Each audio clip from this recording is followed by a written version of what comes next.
Hello and welcome to the Gooner Talk, back again with you guys for another episode of what is the Arsenal News Show. Apologies for that random start. For some reason, StreamYard's trying to mug me off this morning.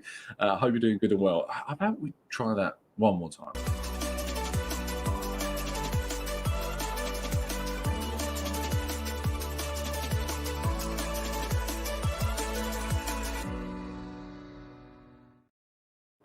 Hello and welcome to the Gooner Talk, back again with you guys for another episode of what is the Arsenal News Show. Join you every morning at 8 a.m. UK time. Hope you're doing good. Hope you're doing well. Thank you as always for joining me and making this a part of your morning routines. Thank you ever so much for everybody that's tuning in live. It's always appreciated on a Sunday morning, perhaps more than any other that you've done so. So thank you for that. It's very much appreciated. Thank you everyone joining us live in the chat box. Thank you for doing so.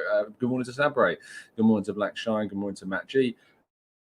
Good morning to Stevie. Good morning to Damien. We've got Paul, Peter, Maximius, Alpha Dan, of course, Olu, Matt, Mr. E, Rich, the Process, Leopold, Stephen, Nick, Grantley, Cruz, Mubarak, Amira, and Rob Paul. Thank you. And plenty more of you all as well. Thank you, everybody, for doing so. Really appreciate it. And it's going to be, again, a slightly shorter show this morning because I'm currently, as you can tell from the surroundings, away at the moment. I'm hoping that you can hear me more than anything. I know that the visuals have been quite, they've been pretty poor. But thank you everyone that's making do for now. I hope that you're appreciating the effort that goes into still putting on these shows despite technically being on holiday. So yeah, thank you for that.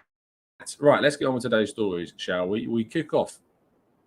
First of all, Arsenal's women take on Aston Villa in the WSL today. It's an opportunity for Jonas Eidevall to get, a much-needed win.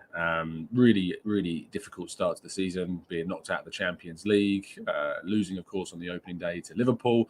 And then there was a really positive sign as well, because they obviously came from behind in the end to draw at Manchester United in a really important point, especially considering the context of a potential title race. So Arsenal will hopefully be able to get 3 points at the Emirates today. If you're going to the game, I hope you have an absolutely fantastic time. Enjoy yourselves. Get down there if you can. I'm pretty sure there are still some tickets available. So if you're free on a Sunday, get down to the Emirates. Maybe it's your first time going. Maybe you've not had the opportunity to go to the Emirates before. This is a great opportunity to go. So make sure that you get down there and support the ladies as they take on Aston Villa. Martin Odegaard has been speaking about his he was asked specifically about where he's at with his time at Real Madrid, because when he plays for Norway, he's often asked questions around just beyond Arsenal. And he was asked about why he didn't try to stay longer at Real Madrid. And he said, the time that I spent in Madrid was good. It was a positive phase, but I needed to play more, and I'm happy with the decision to leave and how things are going. If I had not played for Madrid, I would not have reached the level that I am today. Real Madrid is the biggest club in the world, and the pressure is also the biggest. And I think that Martin Odegaard, as we all know, learned an incredible amount from that time playing in Spain. He moved there when he was only 16 and was probably thought of at the time as the first, I suppose, 16-year-old wonder kid in a way, because of how he rose to prominence in Norway and then went off on all these loan deals and even played at the senior level at such a young age as well. But I think we all know, we can all agree that he's found his place and found his home in North London with Arsenal, and he's doing incredibly well with us. And whether or not he makes a move in the future, maybe he ends up getting interest from Real Madrid because of things going so well for Arsenal with him. But for now, and after signing that brand new contract, he is going to be with Arsenal for a fairly considerable amount of time. Now, we need to have a quick laugh, of course, at Manchester United, who yesterday, of course, received news that it would not be the Qatari investment that would be coming into the club, and it would not be the end of the Glazers' ownership.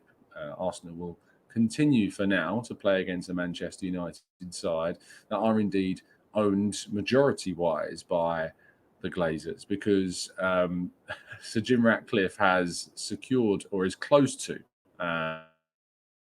should caveat that, is close to according to reports, securing a 25% stake in Manchester United, which will be, I think, probably not what Man United fans were hoping for. This was certainly the outcome that they least wanted to happen, because what it means, of course, is that the Glazers are still the majority owners of Manchester United. The reaction yesterday was rather enjoyable from an Arsenal perspective, to kind of just watch along and enjoy how Man United supporters have lost their minds over this situation.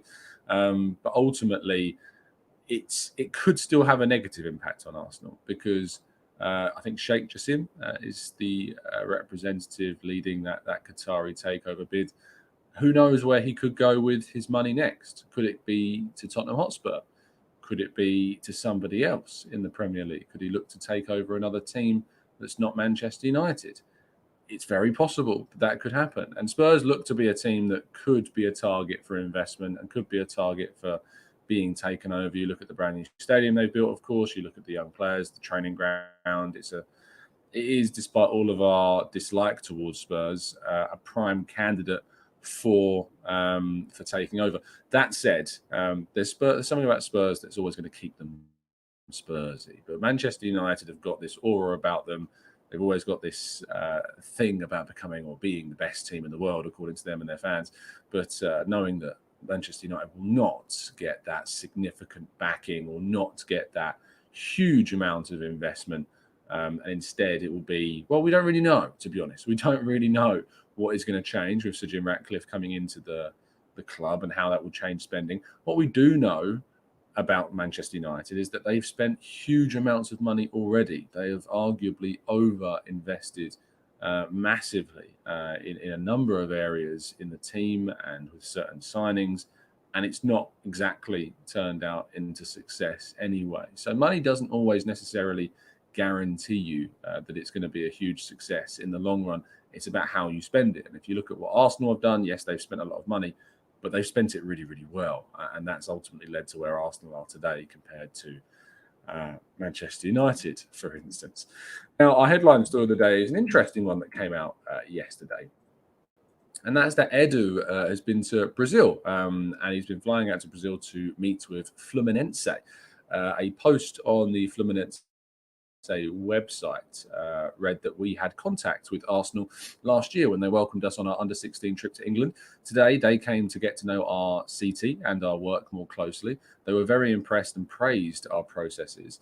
And the boards, in addition to getting to know the entire structure of the Veil das Laranjeiras, followed a presentation of Fluminense's own training methodology, which is known as the Tricolour DNA, or the Tricolour DNA, and was enchanted by the processes, values, and entire methodological, that's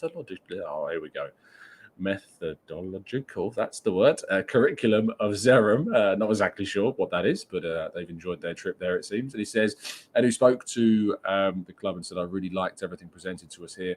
It's an impressive piece of work. The atmosphere at CT at the Zerum is different.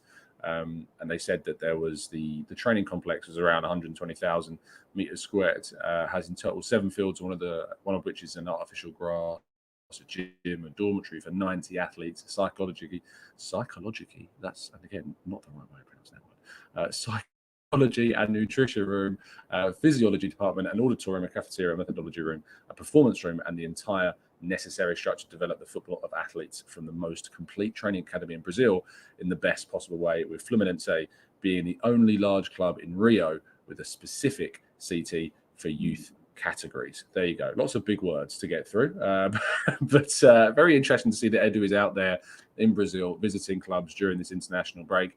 Fluminense, of course, do possess and have possessed a number of players that Arsenal have had links with down the past. The player that I think of most recently is a midfielder called Mateus Martinelli. Not that Martinelli, but Mateus Martinelli, a Brazilian midfielder that was linked with Arsenal. I remember speaking about him, I think, early last year. Whether or not there was any kind of scouting that went on during this trip it remains to be seen. But it is very interesting to see that Edu did indeed travel out to Brazil to see and experience what Fluminense have to offer.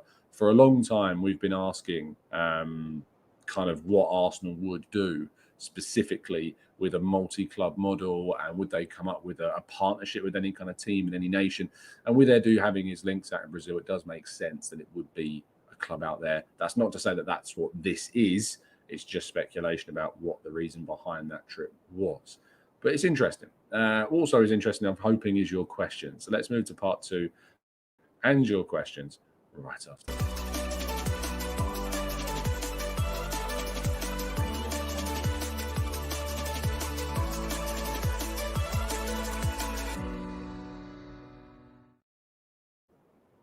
Okay, I'm just going to go back over that website for a second, because some of those words I definitely should be able to pronounce. And for some reason, I struggle to ridiculously.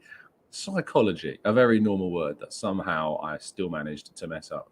But yes, we've got the full name of the training ground, or the structure, of CT Vale Dallas Laranjeras, which is a lot easier now I look back over it. But I love this comment from Byron. Says Tom is having difficulty alley today. Classic pronouncing words.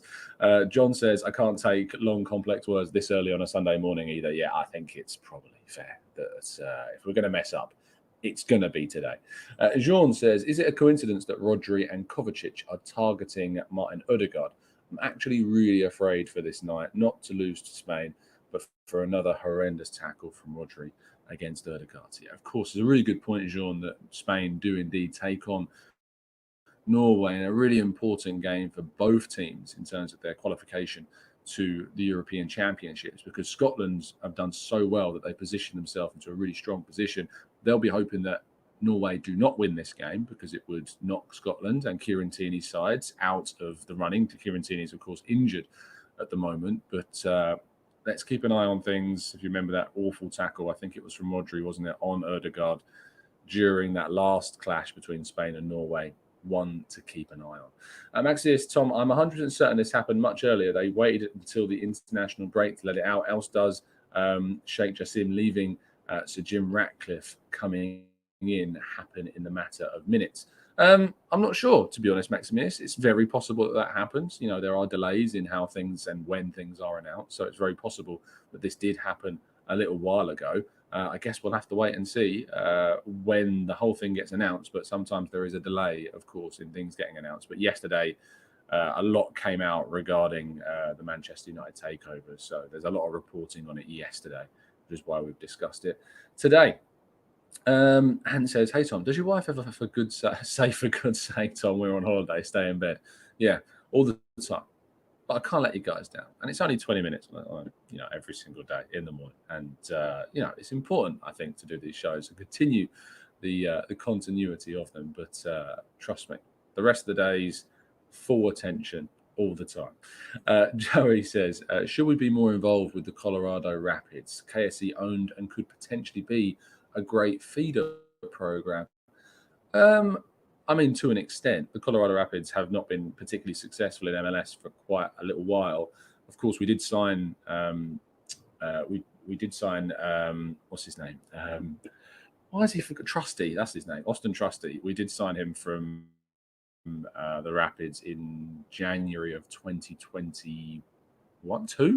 2022, because he spent last season on loan at Birmingham and has, of course, now left on a full transfer to Sheffield United. And so there is an element of linking there, but we've not necessarily had loads go on. We've not really seen players go on loan there. Of course, Jack Wilshere is currently in discussions as a potential candidate to take over there. We have had players come on trial from the Rapids. I remember Cole Bassett was one of those players who came on trial at Arsenal for a little while. But our link is only really through the ownership. But there's not been too much. Ethan says, has the club said anything regarding Zinchenko's post? No, not as far as I'm aware, Ethan. I don't think there's been any specific response. We have seen Arsenal, of course, put out their own statement following what the Premier League put out regarding their own statement. But I don't believe that they've addressed what Zinchenko specifically posted. Darrow says, you think playing Jesus at right wing excelling means Arteta is okay with a right-footed player playing on that side? I'm not sure. I think it was more needs must than anything else when Jesus played on the right. And I think Arteta would prefer to have a left footer there. That's why, obviously, against Lens, he brought on Fabio Vieira. He didn't, bring on Nelson and switch Trossard, or play Nelson there, or play Smith Rowe there. He played Vieira there. So I think ideally he would prefer to have a left footer, but it just happened to be in that game against City. He felt that it was the right choice to play with Jesus on the right. Sabre says, who is in charge medically at Arsenal now? I've seen some. There's a lady during our first day videos, but not seen her much on the bench. I'm not sure who has taken over officially from Gary O'Driscoll. I know that there was a number of people that did some of the medical examinations of players during the summer that we saw in those videos. So I'm not sure. But it's a good question. Maybe I'll do some more digging on that one. Van Duty says, have you watched the Beckham documentary yet? I can't help but feel sorry for him at times. It reminds you of how brutal pro-level sport is. It's on my list, and the missus wants to watch it as well. So we are going to watch it at some stage. But it's been recommended by a number of people that it is very good. So I'm sure that we will, at some point, get it down. Jörn says, always love your shows, but know your aim for perfection is my name is pronounced with a Y. Not a big deal for me. I'll absolutely try my best to be better at that, Jörn. Grantley Poos says, Tom, is there any truth in your linguistic challenges is due to excessive drinkly Poos last night? It's not, and I didn't actually. I stayed up quite late to watch the fight last night, but no, there wasn't really. It's been fairly chill, fairly low level in that regard. It's just, I'm just tired. I was just up quite late, but I'm hoping that it's all good. Rob says, will Eddie have his first full England call-up add to his value? How much does a cap add to a player's value in general?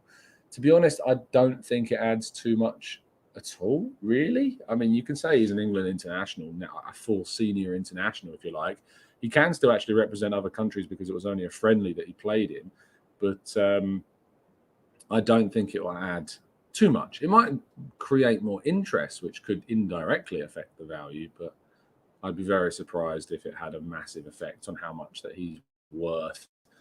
Teams will know what he's capable of. Teams will know what he's capable of producing. So no, I doubt that it will have too much of a problem or an impact on things like that. Mahedi says, which position, centre mid striker winger, do we need to get to win the league? Of course, it'd be great to get all of those players to win the league. Do I think that it's necessary to add all of those players to win it? Not necessarily. I think I'd love to add another winger to just add some depth into the right wing position in particular. Central midfield, I'd love to see us go for. And then in the summer, I think a striker makes the most sense. I just don't see a viable striker option that's the right player to go for, to invest and to take up that really important spot in the squad in January. I could be wrong. Maybe there's somebody I'm not thinking of right now. But I do think that I do think that a winger and a centre midfielder might be the way forwards. Joey says, I'm playing golf today, Tom. Wish me luck. It's not a ridiculously number of hours round like you've played. Well, good luck, Joey, and I hope you have a fantastic round. John says, how much is Eddie worth in the market? I think we talked about this the other day. I think, 25 to 30 million pounds, I'd be really happy if we could get something like that for Eddie Nketiah. Whether or not that we do is another question. But there you go. Ant says, Tom, if Timber had not got injured, who would you have lost? Who would you have seen losing their place to him in the starting 11? I think that he would have rotated a little bit with White. He would have played instead of Zinchenko sometimes. He could have even played in midfield. I don't think there's a specific player that he would have taken over from. He was starting games at left back quite often, so maybe it would have taken longer for Zinchenko to get into the team. But I don't necessarily see a specific player losing their place for Timber. I think that we've got lots of options. I think we would have rotated a little bit more, and that would have ultimately been where we probably would have stood on the Timber thing. Gutted that we lost him because he could have been a really, really big asset for us moving forward. Viraj says, what do you think about Santiago Jimenez? I think he's a fantastic talent and one that we should keep an eye on, and certainly hope that Arsenal are as well. John says, I'd like to bring in Neto for a battle with Saka. So would I. And Matt says, if you could add any player from Arsenal's history into the current squad, who would you choose? Thierry Henry. I think it's a fairly obvious answer. Striker is a position that I know a lot of people want to see a world-class player added to. And I know it's a really boring, hardly hipster-type answer, but it has to be. It has to be Thierry Henry. I mean, it just makes the most sense, doesn't it, to bring him in for that striker position. So I think it would absolutely be the king. But thank you so much, guys, for tuning in. It's an absolute pleasure to do so.